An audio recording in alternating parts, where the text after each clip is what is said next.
السلام علیکم ناظرین، آپ دیکھتے ہیں ہم لوگوں کے مسائل پہ بات کرتے ہیں۔ آج پاکستان کے شہر پتوکی سے موجود ایک بہن میرے ساتھ موجود ہیں جن کا تعلق پتوکی سے ہے۔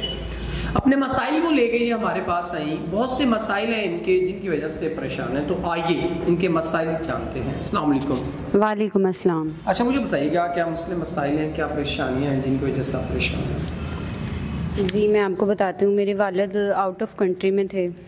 ہم کافی کھاتے پیتے گھر کے ہیں، مطلب اچھے خاندان سے تعلق رکھتی ہوں میں ایک ہی بہن ہوں۔ میرے بھائی ایک حادثے کے شکار میں اس دنیا سے رخصت ہو گیا تھا۔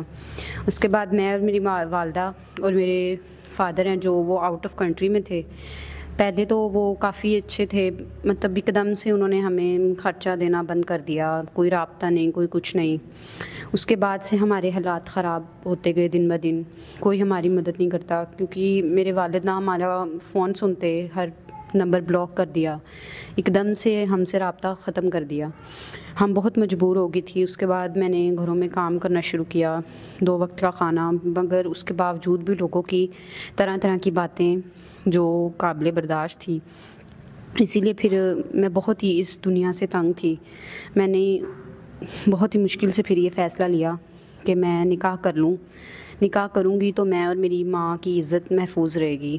نکاح کروں گی میں اور میری ماں کی عزت محفوظ رہے گی کہ الفاظ یہ اس بہن کے ہیں۔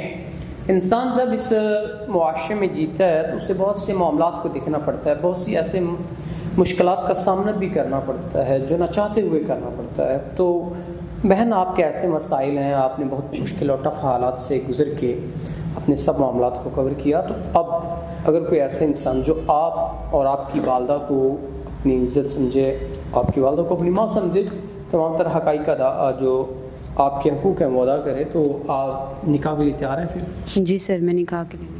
ناظرین، اگر وہ ان کے تمام تر مسائل کو حل کرتا ہے، ان کو اپنی عزت اور ان کی والدہ کو اپنی ماں سمجھتا ہے، تو یہ نکاح کے لیے تیار ہے۔ تو امید کرتے ہیں کوئی نیک انسان ان سے نکاح کر کے ان کے تمام تر مسائل کو حل کرے گا۔ تو اسی کے ساتھ اپنے میزبان نواب احمد کو دیں اجازت۔ خدا حافظ۔